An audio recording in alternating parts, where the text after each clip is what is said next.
Taking power back doesn't mean becoming loud, dominant, or aggressive. It means no longer shrinking to fit into someone else's expectations. It means your sense of self is no longer dependent on who accepts you, chooses you, or validates you. An identity of your own as well. Your word doesn't fluctuate with someone else's mood. Your decisions don't come from fear of abandonment. Your life doesn't pause, waiting for someone else to show up. Many people unknowingly give their power away in relationships, friendships, or family dynamics. Power is given away when you over adjust to keep peace. You tolerate disrespect to avoid loss. You confuse attachment with identity. You feel anxious when someone pulls away. Slowly, life starts revolving around them. Their texts, their approval, their reactions, and somewhere along the way, self gets lost. Let me share you a real life example. There was a phase where emotional energy was invested deeply into one person. Effort was consistent, intentions were clear, presence was genuine. But instead of being met with clarity, there were mixed signals, avoidance of accountability, blame shifting when emotions were expressed. Over time, the pain wasn't about rejection or betrayal, it was about losing connection with one's own voice, boundaries, and identity. That was a wake up call.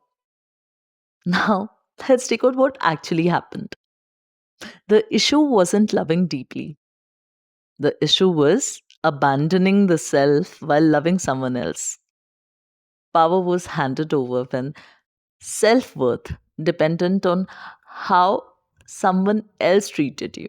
Closure was expected from someone who was incapable of giving it.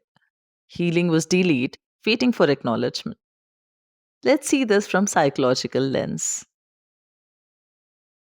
When someone fears abandonment, they merge identity with attachment.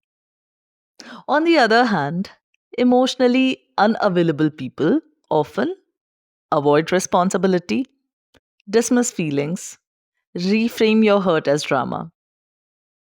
This dynamic creates anxious attachment on one side and avoidant patterns on the other.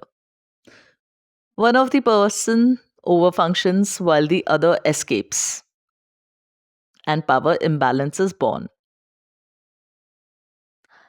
Therapy doesn't teach you to stop loving, it teaches you to stop disappearing. What do you need to do?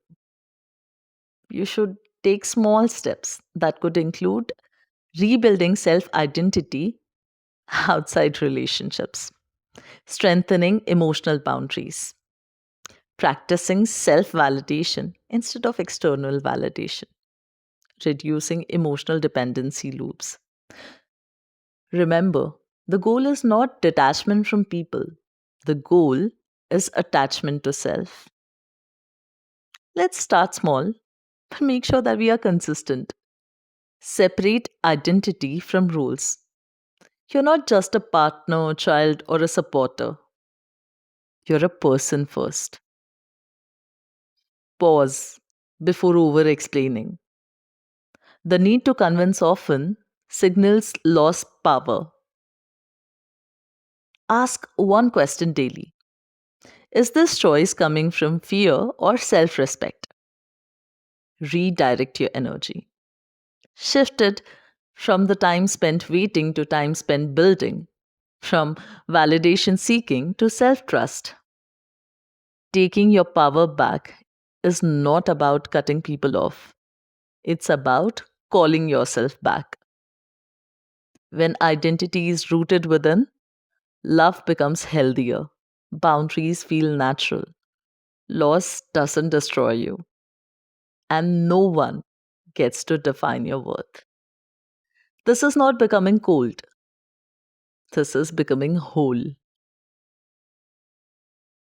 This is our 10th day of 365 days journey where we are learning to choose ourselves without guilt. I'll keep coming with more such real life examples and concepts.